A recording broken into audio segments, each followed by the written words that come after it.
Well, Lyndon, it has been the story for weeks now, trying to keep players, coaches, all the fans safe and healthy at football games during the pandemic.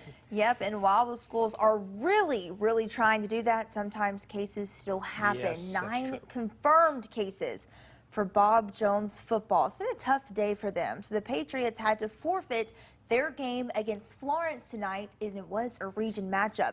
And next week's game against Auburn. So you know that entire community is upset about having an automatic 2 losses on their record. But let's go to some action still in Madison.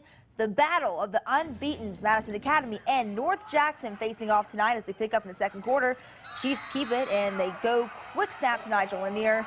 He's going to go in the end zone for the Chiefs at 26 points. They have a high octave offense. Chiefs quarterback Dalton Morris takes a snap out of pocket, looks across to find Johnny Gilliam, who takes it to the ground and into the end zone for another touchdown for the Chiefs. They enter this game averaging 57 points a game. Now, the Mustangs sure really know how to rally. That comes in the second half as William Stokes in the red zone. He's going to get the Mustangs on the board for a touchdown, and Madison Academy would come back from a 22-point deficit for the 36-32 win. Tonight, the Sparkman Senators host the undefeated Austin Black Bears. Senator quarterback Nicholas Sawyer takes a snap and looks deep. He's going to find Cameron Foley with a clean reception in the end zone, putting Sparkman on the board first at 7-0, getting out there. Austin's quick to answer, though, with the pass from Quincy Crittenden to receiver Christopher Lyle. He runs the rest of the way, to tie the game up at 7. Now it's going to be Sawyer again. He's going to hand the ball off to Chance McClendon, who breaks through the defense and stiff arms another one, and is taken down in the end zone for another touchdown. Sparkman with the upset, big time for the Senators. They go on to win 21-14. Over in Lauderdale County, schools have been taking safety precautions to ensure that football can continue to be played. Wave 31's Max Cohen joins us live from Brooks High School to tell us what he saw during tonight's game against Deshler. Max? Guys, before tonight's game here at Reading Stadium, the district's precautions were the first things you noticed when you arrived at the stadium. With signs about the mandatory masking and recommended distancing greeting them when they passed through the gates, fans were aware of what was expected of them. Separate entrances were used for fans and tickets were only sold online. And while things looked calm before the game, it was a different story during the action, with packed seats and many opting not to wear masks. Before the game, one fan who said she's been at every game this year said she had no problem with the precautions.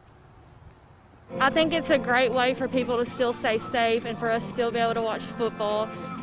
The tickets online is a great way, so we're not spreading germs, but we're still able to come, get things beforehand and still be able to watch the game. Bailey told me she thinks people are willing to do whatever it takes to continue football. So let's take a look at the action that brought that crowd out tonight. We'll jump in this one with Brooks trailing 14-0 at the end of the first half. In need of a score, quarterback Hunter Himber takes the snap and gets a friendly goal line push. No signal at first, but officials say he's in, and Brooks tacks on 7 to end the first half. In the third, with Brooks driving, Trenton Spray takes a handoff and makes a few moves before the ball is knocked out. It looks like Deshler is going to recover, but the Lions manage to retain possession and get a first down on the play. Later in the drive, going for it on 4th down, Himber drops back looking for a man downfield, but the pocket collapses and he's sacked. Now the Tigers take over. But it's trouble quickly as 2 Tigers run into each other and the ball pops loose. They would also find a way to get the ball back. Later in the drive, Kendarius Austin is looking to convert on 3rd and long, but Devarius King hits him with a huge sack before he has a chance. Deshler would go on to win that one 26-7, and they're now on a 2-game winning streak. Reporting live from Brooks High School, Max Cohan, Wave 31 News. Tough one there for Brooks. My fam is not going to be happy. To the Raiders on Garth.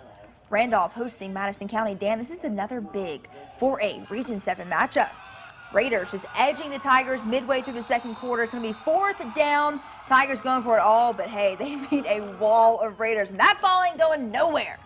Randolph takes over, gives it for a long drive. Nothing comes of it, though, but check out this. Braden Parton, the big guy off to the races. He was having him a blast out there tonight, so the Tigers are now on top. Raiders try to rebound. Check this out. Andrew Hunter able to get the ball off as he's being pulled to the ground. Drew Stanley not only catches, gets up the field, dodges some players. That's a big play. Next one, Rowan Campbell, the big sack. Not enough though. Tigers stay undefeated, final 29-14. Let's look at some scores really quickly. You have Decatur falling to Buckhorn. JP2 taking down New Hope. Pisgah just edges Whitesburg Christian. East Limestone shuts out Brewer. West Limestone beats West Morgan, and Priceville takes down Wilson. North Sand Mountain, big win over Tanner. Lauderdale County, the big win over Elkmont. And check it out, Grissom shuts out Albertville. We'll be right back after the break.